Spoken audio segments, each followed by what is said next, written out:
ওয়ালাইকুম আসসালাম রাহমাতুল্লাহ। সেটা হচ্ছে এটা হচ্ছে আমাদের যেটা বলে হচ্ছে duodenal carcinoma, carcinoma create down of duodenum. এই পেশেন্টের কমপ্লেন ছিল যে দীর্ঘদিন ধরে আর কি খাবার দাবার খাইলে মুখে কিছু পড়লেই পেটে ব্যথা শুরু হতো। এবং আমি যখন আলোচনাগ্রাম রিপোর্ট চেক করলাম, এখানে স্পষ্টভাবে দেওয়া আছে একটা সলিড হাইপোক্লোরিক স্ট্রাকচার এবং হোমোজেনিক স্ট্রাকচার, মানে ওনার প্রোস্টেটটাও বেশ বড় আছে। দীর্ঘদিন ধরে ওনার প্রসাবের সমস্যা আছে, প্রসাব ক্লিয়ার হয় না, কিন্তু পেশেন্ট টের পায় না। তো প্রসাব চলতে চলতে চলতে তার আস্তে আস্তে প্রসাবগুলো উপরে উঠে গেছে। ব্লাডারগুলো তখন আমাদের যেজন্য এবং ট্রান্সফার কিছু পার্টগুলোকে তখন কমপ্রেস করছে। আস্তে আস্তে জায়গাটা খাবার চলতে চলতে চলতে চলতে ভিতর সেখানে টিউমার হয়েছে। টিউমার থেকে আস্তে আস্তে পুরো জায়গাটা এখন ক্যান্সার হয়ে গেছে। তো এটাকে আমরা বলি carcinoma grade 2 with transfers to owner transfers মেসোকোল।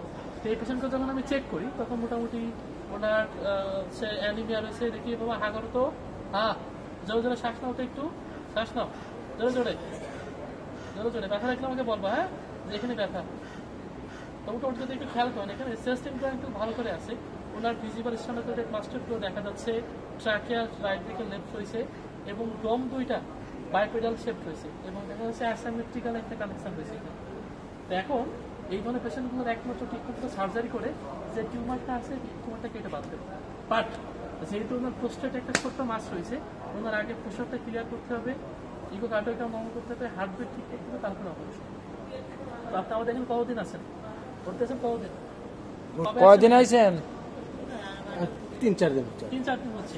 আমরা কখনো এখনো 4 দিন রাখবো, 4 দিন দেখে আবার চেক করবো। আমি যখন হাত দিচ্ছি দেখেন, এটাকে আমরা কোনো টেনটা একটু ট্যাপ করবো। যখন হাত দিচ্ছি পেশেন্ট ব্যথা একদম কুকড়ে উঠতেছে। তো এই পুরো জায়গা জুড়ে টিউমার মাস্টার্ড হয়ে গেছে। তো এখন আমার ট্রিটমেন্ট প্রোটোকলটা দুইটা আমাকে ভাগ করবো। ফার্স্ট অফ অল হচ্ছে ওনার হচ্ছে অ্যাবডোমেনটা আমরা অনেকটা ওপেন করার পরে, যেহেতু আমরা এখানে সাসপেক্ট করছি সাসপেক্টেড সেজনাল কার্সিনোমা গ্রেড 2, এই ক্ষেত্রে আমরা প্রসিডিউরটা হচ্ছে এইভাবে একটা ট্রান্সফার ইনফিউশন দিয়ে ভিতরের নাড়িভুড়িগুলো বের করে আনবো। তারপরে যে জায়গায় টিউমারটা আছে কেটে বাদ দিয়ে এখানে আমরা একটা টিউবেস্টমি করে দিই।